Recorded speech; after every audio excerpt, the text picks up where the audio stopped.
salve, estamos aqui na Mutirô, presença ilustre da Ana Frari aí, ó. E aí a gente vai bater um papo aí, demorou? E é isso, papo bem informal, mas germinando várias ideias aí. Vamos começar você se apresentando, né, Ana? Falando do seu trampo já que você já fez já no quintal. Sim. A agroecologia, ela é uma luta constante, né, gente? Na cidade, então, é bastante desafiadora. A agroecologia não é só um modo de plantar sem veneno. A agroecologia é estabelecer relações e pôr as pessoas em contato, né? Às vezes tem uma sabedoria de uma senhorinha ali numa horta e o outro senhor lá fazendo uma coisa, e se esses dois se encontrarem, vai ser um fruto, né? Vai ser uma possibilidade de aumentar a produção e tal. Eu comecei em 2009 com a proposta de uma horta comunitária que chamava Quintal Orgânico na época. E depois de um tempo se tornou um projeto de educação ambiental que chama Quintal Itinerante. E aí essa ideia de ir construindo quintais, né? No sentido... Sim. Eu sou do interior de São Paulo, né? Então... Veio de que cidade, Ana? Bocaina. Bocaina? Cidade bem pequenininha. E todo mundo tinha seu quintal ali em Bocaina, né, cara? Sim. Os benzedeiros tinham aqueles quintal que tinha aquele monte de planta diferente. Quintal então, era funcional, né? Não era sim, um quintal só para enfeite. Exato, é. Não era um quadro.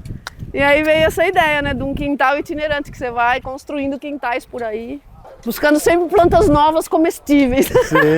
Que é o que eu mais gosto, assim, né? E você teve também um trampo que você fez de plantio ali junto das linhas de fio, né? De transmissão ali da Enel. Sim, fizemos. Fazia compostagem comunitária, né? Fizemos uma campanha ao redor do terreno aí da Enel e as pessoas traziam os resíduos orgânicos, né? Fizemos uma campanha de esclarecimento mesmo do que a gente está fazendo ali e tal, que é uma coisa desafiadora esse negócio, né? Sim. Porque as pessoas começam a te olhar já, vixe, aquela pessoa é meio estranha, já pega lixo na rua, já anda com um saquinho com o resto de comida, já te acha meio estranho, né? Mas aí, na hora que você vai conversar, fica mais... Até lembrei de uma brisa que, tipo assim, como eu te falei lá, tava lendo um pouco de Antônio Bispo, né? Uhum. E aí ele fala muito dessa questão do que é lixo e o que não é lixo. Exato. E tudo que apodrece, né? Na verdade não é lixo, é que ele tá continuando o ciclo dele de voltar pra terra, né? Sim. Então eu acho que, tipo, às vezes ele já pode gerar até esse debate, né? De tipo assim, sim, o que é lixo mesmo, por exemplo, que a gente usa aqui resto de feira, né? Embaixo aí é tudo resto de feira. Tudo. Então, tipo, o que é lixo? Se esse lixo propicia mais vida, então talvez não seja tão lixo assim. Tão lixo assim, né? Até teve um movimento de mudar o nome de lixo para resíduo, né? Sim. Que essa coisa dos nomes é importante mesmo, né? Você abordar de outra forma. Um debate, né? Porque... Então, e aí essa convivência com as empresas, né, Vitor? Não sei como que é aqui, mas tipo assim, a agricultura urbana presta o serviço para as empresas. Né? Porque é um terreno que se tiver abandonado, não tiver um plantio, não tiver uma pessoa ali, o que ele se torna? Um lugar de depósito de tudo quanto é resíduo, móveis, resto de construção, resto de reforma, blá. Um lugar abandonado, né? Um lugar abandonado na cidade é um lugar que pode trazer várias outras interferências, né? Até naquele debate de função social do território, né? Exatamente. Só vai ter um espaço ocioso, sendo que tipo, pode estar produzindo comida pra gente que precisa de comida e deixa lá ocioso. E deixa lá ocioso, exato. Atraindo até entulho, lixo, que a gente tá sofrendo pra limpar aí agora. Sim. Então, e aí é isso, eu acho que as empresas nesse sentido, né, eu acho que deveria ter uma conversa para ter uma retribuição melhor, né? Em relação a quem está plantando no terreno, propriedade deles, teoricamente. Porque muitos terrenos da Enel foram concedidos pelo próprio governo. Sim. Né? Que é aquela relação, né? Vai trazer energia elétrica, então dá a terra, né? Sim. Então é uma terra, na verdade, que é nossa. Sim. Né? Então pública, é né? ótimo que a gente ocupe. Agora, por exemplo, eu sofri... perdas de uma lavoura quase inteira de milho, porque a Enel foi lá e roçou, né? Porque eles consideram o milho uma planta alta. Sim. Eu não estava plantando sementes mexicanas, porque realmente o milho mexicano, cara, é 3 metros de altura. Quando eu vi uma plantação de milho no México, falei, gente, que milho é esse? Milho gigante e tal, né? Sim. Mas a gente não, com esse milho aqui que não é tão alto. E mesmo assim eles roçaram tudo, né? Você acha que também não tem um lance de tipo assim... eu sinto isso pelo menos aqui, né, no nosso espaço. De tipo, eles têm uma dificuldade de entender a plantio de consórcio. Que eles olham assim e falam, tá bagunçado. Sim. Porque não vê só o milho bonitinho, só não sei o que. Eles falam, isso aqui tá uma zona. Que é aquela cultura forte que a gente tem na cabeça, assim, a maioria da população, da monocultura. Sim. Né? Então tem que plantar um canteiro só de alface, tem que plantar outro canteiro só de couve, outro canteiro só... E a agroecologia vem com esse modo de plantar que na verdade bebeu lá nos quilombolas, bebeu lá nos indígenas. Sim. Os indígenas nem canteiro não precisa fazer, na verdade. Sim. Você pode fazer o plantio, é que a gente já herda toda essa cultura de que tem que proteger, tem que não sei o quê, né? As plantas são muito fortes, né? Elas é que dão vida pro negócio e a gente fica, tem que cuidar, tem que cuidar. E aí tem umas que ficam mimadinhas, vamos dizer assim. Vai num cuidar de um pé de alface pra você ver. Sim. Se bem que já tem até umas sementes de alface mais selvagem, que eu já vi nas pesquisas punk aí, Sim. né? Eu acho que o nosso almeirão ali é um alface selvagem. Que ele parece muito, né? Pois é. Mas e também é foda, né? Tipo assim, nesse debate aí dos povos tradicionais, eu lembro de, tipo, sei lá, quando eu era pivete na escola, estudar que os indígenas não tinham agricultura. Eles eram nômades. Sim. Então acho que, tipo, ainda tá dentro da sociedade esse viés de, tipo assim, quando vê tudo misturado, não encarar como agricultura, encarar como bagunça desordem, né? mesmo, né? E a gente sabe que tá rolando um monte de estudo aí mostrando que a Amazônia é fruto de ação humana. Sim. E eu acho que bate muito numa tecla que, tipo, a gente pode trazer de debate para a sociedade, que é isso, né? Toda ação humana tem capacidade de influenciar no espaço geográfico, inclusive aqui na cidade, né? Sim. Então, tipo, por exemplo, aqui a gente está num espaço que alaga pra caramba, então aumentar a permeabilidade do solo. Importantíssimo. Então, tipo, se aqui fica um monte de entulho e o solo fica sem matéria orgânica, tem uma certa absorção. A chance de impermeabilizar é grande. Né? E aí a gente consegue colocar bastante matéria orgânica e tudo mais, absorve mais água. Sim. Então talvez seria um complemento aos piscinões que o pessoal faz, né? Em relação a essas histórias mal contadas aí oficialmente, Sim. né? Onde você está pretendendo plantar cebolinha? Olha, já peguei do mercado. Se quiser pode plantar aqui. Pode plantar aqui? Ia falar, cadê aquela? Ixi, agora que eu esqueci o que eu ia falar. Sobre as histórias mal contadas.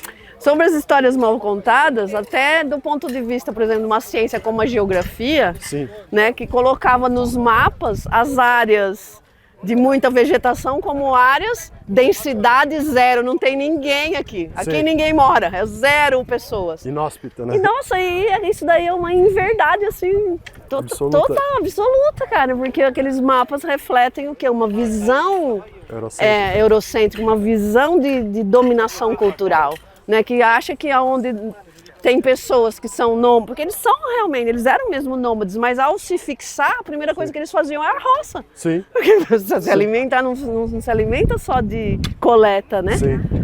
E aí esses mapas, assim, dizendo vazio demográfico, é isso, né? É essa cultura dominante que fala que onde tem pessoas que estão vivendo numa relação mais estreita com a natureza, na verdade isso é impossível, né? Na cabeça. São bichos, né? São bichos, então não tem ninguém, vazio demográfico, né? Muito forte essa coisa cultural, né? Você sentia também isso, por exemplo, no trato, por exemplo, com a Enel, assim, de tipo... da galera considerar o terreno como vazio também por conta disso? Sim. Porque, tipo... Exatamente, o mesmo olhar, né, do Sim. vazio. Aqui não tem ninguém, tá? Essa bagunça aí, esse plano, né? Só mato. Quando essa cebolinha estiver bem bonita, você fala, olha, eu tô com essa cebolinha. Eu vou agradecer e vou levar um pouco pra você ainda. E aqui, eu acho que o que é legal, assim, nesse movimento concreto que a gente faz, assim, de ir fazer mutirão e tal, Sim. é ver toda essa discussão que a gente está fazendo na prática. Sim. Então vamos dizer assim, nós estamos fazendo aqui, preparando esse canteiro. Eu vejo que a primeira coisa foi tentar fazer uma proteção, Sim. né? Mas nós não chegamos aqui falando, não, vamos limpar primeiro todo esse lugar aqui. Sim. Não, nós... Por exemplo, esses picão aqui eu deixaria, Sim. né? Essa daqui que eu nem conheço ela direito, mas olha como ela é bonitinha. Ela dá uma florzinha. Então, Ela é dá uma mais linda. florzinha, vai chamar uma abelhinha daquelas bem pequenininhas, porque é uma planta pequenininha. Então, vamos Sim. deixar. Sim. Então, isso também já é uma outra prática da Sim. agroecologia. Não é chegar e falar, não, vou limpar tudo, afofar tudo, revirar essa terra. Sim. Revirar essa terra não existe em agroecologia. Tem que Né? arrancar, porque senão ela não deixa a sua plantinha. Ah, Sim, essa daqui alguns sim. têm que Vai arrancar. cobrir um outro espaço. Boa, Jo, alguns têm que arrancar mesmo. Braquiária, né? Aí a Jo, agricultora lá de Sim. Ribeirão Pires, trazendo aí os conhecimentos da agroecologia na prática. É, Sim. Rio Grande da Serra. Rio Grande da Serra. Braquiária que inclusive foi trazida, né, para cultivo de gado, né? Sim, braquiária vem da África, né? Sim. E vem para alimentar o gado, nessa mesma visão aí da monocultura, de produzir commodities ao invés de produzir alimentos. Sim, sim. Você não come commodity. Não come commodities. Exatamente. Brincadeira aqui, dá uma batata doce. Lance também da mercadoria. Tipo, de transformar, né, alimento em mercadoria. Você... Abre mais um pouquinho. A agroecologia também, tipo, hoje em dia eu acho que tá... eu não sei como é que tá o debate, né? Você acho que tá mais inteirada do que eu ali no movimento da agroecologia até. Por conta do NEA e por toda a sua história aí, né?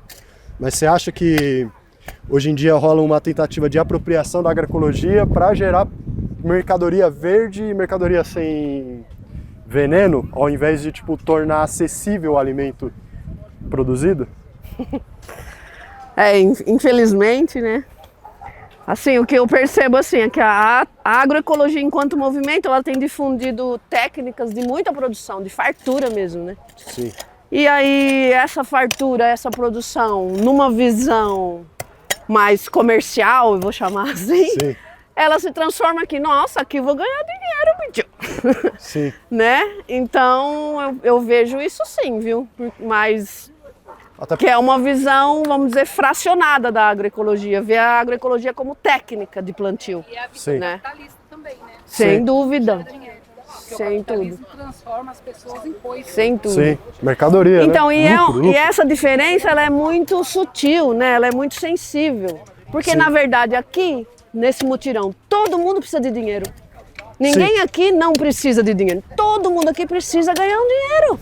Por Sim. quê? Agora, dinheiro enquanto equivalente geral, que é, vamos dizer, teoricamente, a definição de dinheiro. Sim, É uma coisa que equivale geral para trocar outras coisas. Então já foi o sal, sim, pensando historicamente, sim. né? E hoje é o dinheiro. Então o dinheiro então não é o problema é a relação capitalista das coisas. Sim. Né? Dinheiro ele é a nossa abstração para a gente colaborar, né? É. Só que a gente às vezes esqueceu, a gente ficou tão bitolado no dinheiro que a gente só colabora pelo dinheiro e esqueceu que você pode colaborar sem necessidade de Sim. gerar o dinheiro em si, né? Por exemplo, o que a gente está fazendo aqui no mutirão, a gente não, Exatamente. tipo, sem relação mercadológica alguma, Alguma. e a gente está Aham. cooperando para produzir, né? Sim. Mas, tanto é que, tipo assim, o que eu vejo também, e que é uma galera às vezes questiona a agroecologia, de tipo, da questão de produção, né? Mas você vê que o próprio latifúndio, o pessoal do agro convencional, né? Convencional entre aspas, né? Tá absorvendo técnica, né? A crotalária, por exemplo, está sendo muito utilizada Oh. no plantio de soja Sim. e tudo mais. E os bioinsumos? Sim, Você não viu a briga que está em cima dos bioinsumos? sim, Que são os bioinsumos? São adubos que vão incentivar a microbiota de organismos que tem na terra. Sim. Isso são os bioinsumos. Tá certo? Imagina isso na mão de um cara da fazenda dele. Ele pode fazer bioinsumo, que eles falam on-farm, né? sim, A Monsanto está contra os bioinsumos on-farm. Por que é on-farm? Usa as palavras em inglês só para a gente pensar que está enganando nós, né? Sim. Dentro da fazenda. Então eles não querem. Eles querem vender o bioinsumo deles, da Monsanto, para os fazendeiros. Sim. Então tá uma briga. E bioinsumo, cara, é uma coisa fácil de fazer. Os materiais estão na mão dos produtores. Sim. É quase que como se fosse assim, agora nós vamos revidar. Sim. Né? Vocês vieram com os agrotóxicos, com fertilizantes, não sei o que, agora nós vamos pegar os bioinsumos na nossa mão e vamos fazer... Isso seria maravilhoso. Sim. Sim. Né? Mas lógico que a coisa tá complicada. Né? Sempre, tem né? muitas nuances, né? Muitas. Mas o bioinsumo seria caminhar para a soberania, né? Sim. Alimentar e não a... Tipo assim, pensando no cenário macro aí que a gente viu, né? O pessoal em choque aí, quando aconteceu a guerra na Rússia e Ucrânia, por causa de fertilizante da Rússia, né? Opa! E aí você vê o quanto que é ineficiente, na verdade, esse agro, né? Que tipo, precisa do insumo vindo de fora, não é capaz de produzir ele mesmo ali, né? Sim. E a agroecologia tem essa solução, né? Para essa galera também, né? Por mais que essa galera, tipo, vise o lucro e tudo mais, é uma técnica eficiente também para elas, né? Ah, eles montaram uma indústria de produzir joaninha, pô. Você sabe disso, né? Dá para comprar joaninha pelo correio, cara. Eles pra controlar a praga. Exato. Tem uma indústria de joaninha hoje. Joaninha virou mercadoria. Uma mercadoria. Quer joaninha? Ah, eu quero roxinha. Ah, eu quero laranjadinha. Ah, eu quero vermelhinha. Não, né? Lógico, tudo da mesma espécie, né? Sim. Mas é uma espécie eficiente. Então, vamos dizer, o controle biológico, que é uma herança do conhecimento popular, tradicional, indígena, quilombola, sim, ele se transforma numa mercadoria. Né? E aí você vende essas técnicas. Sim. E aí passa a ser controladíssimo pelo Estado e tudo mais.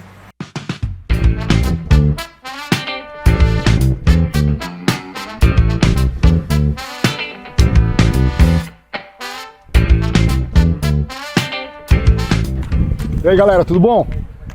Eu vim aqui para falar com a Ana também, né, enquanto a gente trabalha, e eu queria aproveitar assim nosso conhecimento de antigo, né, nosso conhecimento meio histórico aí, né, nossa relação já de faz muitos anos, né, para puxar uns papos aí, falar um pouco do quintal orgânico, falar de um momento aí que a gente teve que talvez possa estar voltando, né, que era um momento onde tinha bastante solidariedade entre hortas urbanas aqui do ABC, né, faz uns 10 anos mais ou menos, um pouco menos, né?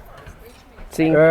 E também falar sobre a solidariedade das próprias plantas, né, que assim, as flores e tal, enfim, puxar uns papos sobre esses temas, enquanto outros temas que o trabalho apresenta vão trazendo. Eu sou o Guilherme, eu participo aqui da Motiron desde 2023, né, eu participo da frente de horta, né, que é a frente de trabalho da terra mesmo, né? Além a gente tem outras frentes aí. E eu já tinha uma experiência aí, né, com agroecologia, cuidado da terra, né, com a Lagartixa Preta, que é um espaço anarquista que existiu aqui em Santo André. A gente tinha uma horta urbana e a gente colaborava muito com a Ana, né? A gente colaborou muito com a Ana, né? A gente aprendeu muita coisa, né, com quintal orgânico. A gente era um esquemão de troca bem bacana, né? Sim, tinha uma rede de solidariedade, né? Muito forte porque naquela a Casa da Lagartixa tinha um quintal, que tinha, sei lá, uma metragem, sei lá, 10 por 20, mais ou menos, né? Digamos que seria um quarto desse terreno aqui, né? E o quintal orgânico era aqueles terrenos da Enel, que eu estava comentando lá no café, que são, em geral, 2.000 metros quadrados, 4.000 metros quadrados, tipo umas chácaras dentro que nem esse aqui, né? Já é um... Então a gente tinha uma relação bem de solidariedade, fazia mutirão lá no quintal, as mudas, as plantas que a gente ia conhecendo no quintal, também ia para o quintal da Casa da Lagartixa. Então foi uma fase bem legal, assim, de muitas trocas. Bem frutífera, né? Eu acho que a gente aproveitava muito uma simbiose entre os espaços e acabava gerando também, aproveitando a simbiose entre as plantas, né?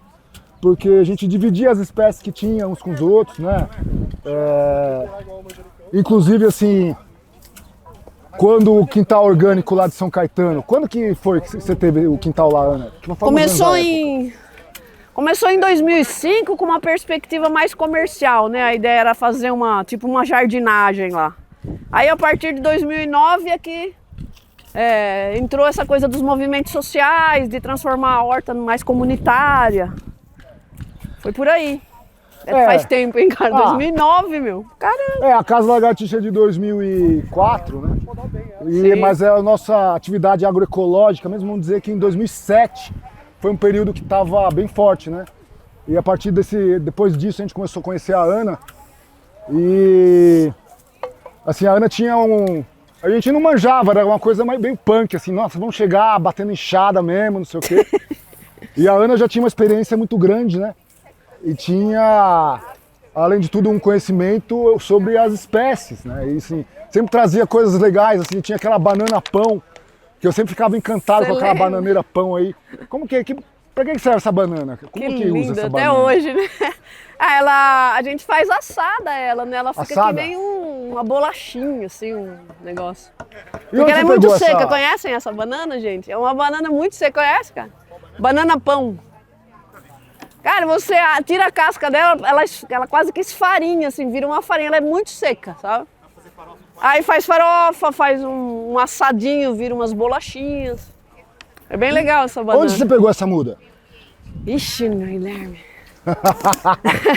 Porque a mesma coisa, a pergunta que me pega também é sobre o caramoela, cara. Eu cultivo caramoela já desde essa época, e as pessoas, mas da onde veio a muda? Eu não consigo lembrar. Alguém chegou lá no quintal orgânico e falou, planta essa batata aqui que você vai ver. Aí eu plantei, entendeu? Nossa, e o caramoela, ele virou assim uma planta nativa lá do quintal da Lagartixa Preta. Né? E assim, agora eu tenho 3 espécies diferentes do caramoela. Ah, é? Onde tá? Uma mais bicuda, que dá umas pedronas mais quadradona, uma bem arredondada e a outra arredondada com umas pintas, assim. E onde que você tem elas cultivadas? Tô fazendo coleção, em frente de casa agora, porque agora eu tô sem a horta de novo. De novo? Porra. Esse ano a Enel fez uma obra no terreno que eu tava plantando, que é de enterrar fios. Oi, Alexandre! Que legal que vocês vieram, meu! Massa! Chega aí, a entrada é ali, ó. Pode chegar. Tudo bom, Alexandre? Joia! E... Você estava falando que a Enel estava enterrando os fios. Isso, eles estão fazendo essa obra que veio de Santo André e passou pelo terreno que eu estava cultivando. Por isso que eu estava brincando que minha senha esse ano virou Sem Horta 2024. Eles acabaram com a minha horta, cara. Eles fizeram um buraco assim de 3 metros por 5 de profundidade. Toda a terra que tirou jogou em cima do plantio, assim, pá! Aí caminhões de cimento, pá, uma vala cheia de cimento para passar os fios. Acabou com a horta. E não tem o que fazer nessa hora. Acabou com a horta. Aí quando eu fiquei sabendo que eles iam fazer isso, eu comecei um mutirão, salvar as plantas. Aí consegui salvar bastante coisa, mas perdi bastante coisa. Perdi o tomarilho, por exemplo. Perdi uma erva medicinal que eu trouxe do México, que chamava chinchagua. Chinchagua? Foi embora. Pra que ela servia? Nossa, as meninas, quando nós fizemos essa viagem pro México, elas tiveram salmonela. Sabe aquela doença que vem, aqui no Brasil é o ovo, né, que transmite? Elas tiveram isso daí lá. Quem curou? A chinchagua. Suco verde de chinchagua, 3 vezes no dia. Acabou com a doença delas. Que beleza. Uma planta maravilhosa, trouxemos do México. Mas as meninas ainda tem. Essas meninas que eu tô falando são umas amigas gêmeas que fizeram essa viagem pro México, que é a Carol e a Aline. Mas foi com os zapatistas que vocês pegaram elas? Sim, sim. Chinchagua zapatista. Sim. Com eles mesmo. Agora eu fiquei no dúvida dessa telha aqui. A gente tenta encaixar ela aqui. Acho que pode encaixar ela ali, né? Pode encaixar ali? Meu, e assim, você acha que a gente consegue, porque você também viveu um problema com a Eletropaulo na época do primeiro quintal orgânico, né? Sim. Eles derrubaram um monte de coisa lá, né? Assim, a gente teve a vantagem de ter a lagartixa preta ali que recebeu algumas espécies, mas não muitas, né? Sim. Mas agora você também está conseguindo reposicionar essas plantas que você tinha lá, né? Algumas pelo menos, né? Você acha que essa é a melhor alternativa para a gente? O que mais que a gente pode fazer para se defender diante das pressões que as concessionárias desses terrenos, né, que são as proprietárias? Eu acho que a gente tem que fundar uma associação de agricultores urbanos do ABC. Uma geral que envolva as 7 cidades, mas que tenha também em cada cidade uma subsede. E que através dessa organização de cooperativas, de associação, a gente comece a se tornar um poder para conversar com eles. Porque cada agricultor urbano isolado ali na sua hortinha, em geral pessoas mais velhas, que nem eu assim, que vai lá plantar um pouquinho. Pô, meu, essa pessoa sozinha ela não é nada perto da Enel e tal. Mas se tiver uma associação, né, se tiver um grude aí entre as pessoas, eu acho que dá jogo melhor, né? Então, mas digamos que naquela época a gente tinha uma rede, né? Mas essa rede não teve uma força para combater essas empresas, né? Não teve. Para uma organização, né, de grupos, de hortas, etc., para conseguir combater essas empresas, o que será que a gente precisa, hein, assim? Porque assim, eu acho, pelo menos, advogado é uma coisa que a gente precisaria, né? Mas então, eu acho que tem que... Talvez é um elemento mais tá combativo. Talvez. Uma coisa mais agressiva, uma posição um pouco mais marcada. Sim. Então, de certa forma, também aqui na Mutirão a gente procura fazer isso, né? Porque às vezes a fraqueza dos nossos agricultores urbanos tem a ver com a solidão, né? E a gente procura atrair o pessoal, né? Para tem a ver participar, com né? desamparo, invisibilidade, né? As pessoas, quando você começa a falar que tem agricultura urbana no ABC, as pessoas... Tem muita gente que estranha, né? Com aquela visão quadradinha, né? Que agricultura é lá no campo, a cidade é indústria, comércio. E não é, né, meu? A agricultura, na verdade, veio junto com as cidades, é muito antigo. Na Segunda Guerra Mundial alimentou a população, ou na Europa. Então a agricultura urbana é um negócio que nasce com as cidades, não tem essa. Sem contar que antigamente as pessoas tinham quintal, né? As pessoas plantavam em casa. Sim, com certeza. E sempre em todo bairro tinha uma horta ali perto, ali para vender essas comidas, né? Uhum. Isso na história do Brasil, de Portugal, é isso aí, né? Será que já deu, por mais? Não sei. Vamos fazer uma cobertura assim de... Seca? Seca? Vamos. Se tiver, né? Geralmente as áreas de São Caetano, as obras Quando a gente não acha o lixo, a gente põe os plásticos no bolso. Em geral, eu faço isso. Opa! Agora vai. Serragem? É. Nossa, que bonita essa serragem, parece um queijo ralado. Se não me engano, acho que foi uma ovelha também que conseguiu, hein? Não parece, gente, aquela batatinha palha? Isso aqui é um grande cachorro-quente. Batatinha palha agora, não me vem com salsicha, hein? Vai nascer muita salsicha aqui. Estrogonofe. Então, mas você está falando, né, sobre o pessoal da cidade não ter essa consciência de quão perto, né, tá, né? As pessoas acham que a natureza é lá, né? As pessoas não percebem que a natureza está sempre junto com a gente em todo lugar. Né? E quando a gente fazia, assim, a juventude também tem essa dificuldade. Quando a gente fazia atividade lá com crianças na casa do Lagartixa Preta, de escolas e tal, na horta, muita criança tinha medo quando via insetos, quando via minhoca, assim, crianças que não era simplesmente uma criança fresca, uma criança mimada, não é isso. Simplesmente ela não tem nenhum convívio com insetos, com terra. Sim. Né, e assim, essa criança já cresceu hoje aí, já está um adolescente provavelmente. E como que a gente faria? Como você acha, assim, pensando nos seus anos aí de horta e tal, né? Qual que é a geração que costuma se aproximar mais, com mais facilidade? Do cultivo, você fala? Do cultivo. Olha, no começo dos anos 2000, a agricultura urbana deu um boom, assim. Não sei se você, até aqui na nossa região, a gente também percebe. Brotou, assim, uma pá de horta urbana, comunitária, Horta das Flores em São Paulo, Horta do Centro Cultural Vergueiro, é tudo na primeira década dos anos 2000, assim. Pode e foi crer. uma coisa meio A gente mundial. estava fazendo isso também. Foi uma coisa meio mundial, onde o movimento ambientalista também incorporou, vamos dizer, conseguiu enxergar a agricultura urbana como um campo também de ação e tal, né? Pode crer. E aí eu acho que ela ganhou mais visibilidade, e até a produção mesmo. Tem um texto do aquele Altieri, né? Que ele apresenta uns dados estatísticos, diz que nessa época que eu tô falando aí, a primeira década dos anos 2000, teve, assim, a agricultura urbana era responsável por 15% do alimento da cidade, passou a ser 30%. Então teve um crescimento produtivo mesmo da agricultura urbana, né? que poderia ter sido acompanhado mais por uma política pública, né, de apoio à agricultura urbana. Foi em alguns lugares, em outros não, né? Recentemente eu vi um vídeo de agricultura urbana na Alemanha, cara. Você já viu uma coisa dessa? Vou te mandar esse vídeo. É uma coisa impressionante. Eles construíram áreas em torno da cidade para a agricultura urbana. Assim, na Europa realmente, assim, isso é muito presente, né? Porque é mais riqueza, é mais fácil as pessoas terem acesso ao conhecimento, tudo mais, né? Berlim é considerada a cidade da agricultura urbana. A cidade que tem mais hortas urbanas é Berlim. Na Inglaterra tem tradição, né? Todas aquelas casinhas bonitinhas que tem na Inglaterra, isso tem a ver com uma visão ecológica da cidade, né? O próprio Kropotkin que influenciou, né, na Inglaterra essa visão, né? Assim, tipo, não adianta, né? Lá tem mais a riqueza está concentrada. Sim. E, tipo, as benesses ficam por lá, né? Então os caras vão trazer o lixo pra cá, né? Uhum. Mas e também o saber local valorizado. Uhum. Vamos. O saber local valorizado, né? Sim. Porque eles se consideram os seres humanos, né? E aqui a gente considera o saber local como coisa de ignorantes, vamos dizer assim, né?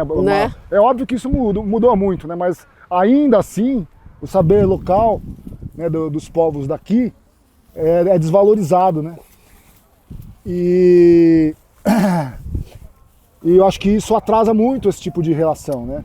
Porque fica parecendo sempre uma coisa estranha, uma coisa, por exemplo, é mato.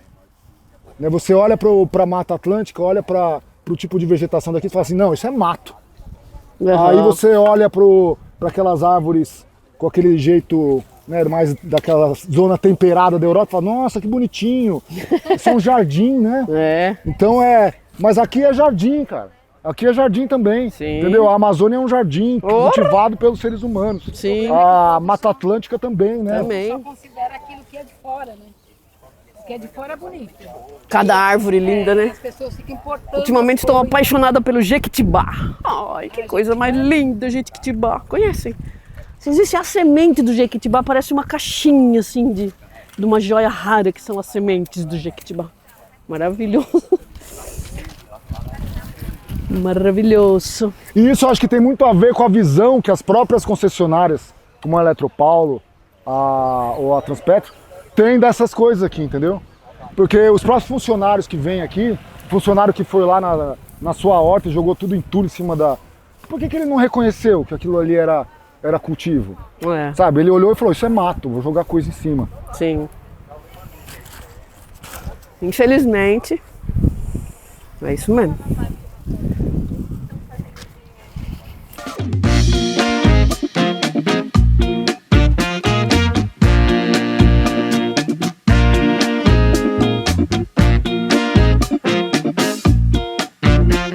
A gente agradece a presença da Ana aqui, né? Hoje está tendo um mutirão agroecológico do NEA, a Ana veio por causa disso e nós aproveitamos para fazer essa pequena entrevista, né? Valeu, Ana, por dividir aí a história, o conhecimento, né? As reflexões com a gente. Legal. E espero que a gente continue, né? Fazendo esse tipo de compartilhamento de ideias, de espécies e de trabalho, né? Uhum.